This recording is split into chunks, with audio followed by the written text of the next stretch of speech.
কয়েকদিন থেকে বিক্ষিপ্তভাবে চলছে একটানা বৃষ্টি, যার কারণে বিপর্যস্ত জনজীবন। জলস্ফীতি দেখা দিয়েছে ডুয়ার্সের একাধিক নদীতে। তিস্তা, জলঢাকা, ডাইনা, বামনি, চেল, ঘিস নদীতে বিপদসীমার ওপর দিয়ে বইছে জল। রাত থেকে একটানা বৃষ্টিতে বিপর্যস্ত জনজীবন। জল জমল ধূপগুড়ি পৌরসভার একাধিক ওয়ার্ডে। তিস্তার জল ফের বাড়তে শুরু করেছে মালবাজারের টোটগাঁও গ্রামে। বৃষ্টির জল শহরে জমে নাজেহাল সাধারণ মানুষ। তো প্রতি বছরই জলটা জমানো হয়, কিন্তু কোনো ব্যবস্থাই করে না। আমরা তো বলি, সবসময় বলতে থাকি জল জল, ওরা কোনো ব্যবস্থাই করতেছে না। তা আমরা কি বলবো, পরশুদিনও গেলাম, কাউন্সিলরের বাড়িতে গেলাম, উনি বললো ব্যবস্থা করতেছি, ওইটাই আর কি। তারপরে আজকে কেউ খোঁজ খবর নিয়েছে? না, আজকে কোনো খবর তো পাইনি। মানে একটু বৃষ্টিতেই কি জল জমে যাচ্ছে? একটু বৃষ্টিতে জল জমা কি, মানে বেশি বৃষ্টি হলে তখনই জমা হয়। আচ্ছা, জল দেওয়ার কোনো ইয়ে নাই, ব্যবস্থাই নেই। তখন কি অসুবিধা হচ্ছে আপনাদের?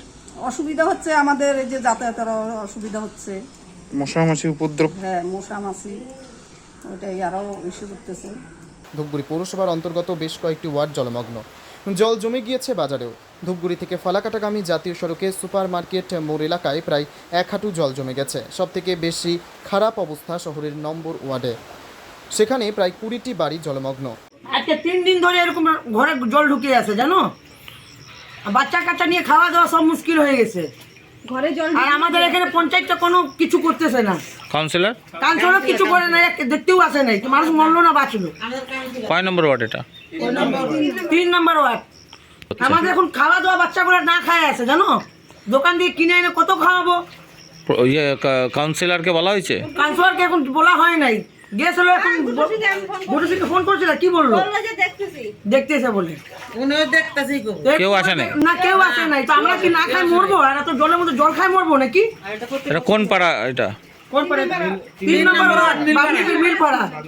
3 নম্বর ওয়ার্ড ছাড়াও জল জমেছে 1 নম্বর, 3 নম্বর, 4 নম্বর ওয়ার্ডের একটা অংশ, 7 নম্বর ওয়ার্ডের, 15 নম্বর ওয়ার্ড ও 16 নম্বর ওয়ার্ডের একটা অংশে। যেভাবে বৃষ্টি চলছে তার ফলে অবস্থার অবনতি হতে পারে বলে আশঙ্কা করা হচ্ছে।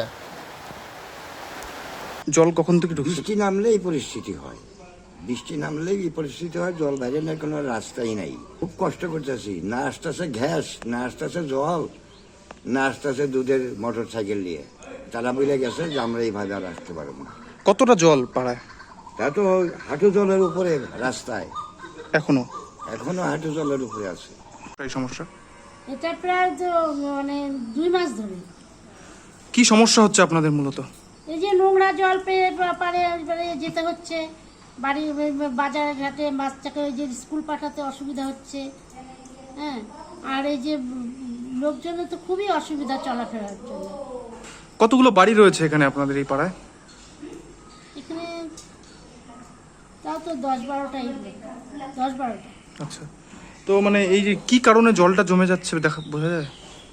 এরপরে কি কারণে, কি জল পাসের কোনো ব্যবস্থাই নেই এখানে, নিকাশি নালা, ড্রেনের কোনো ব্যবস্থা নেই।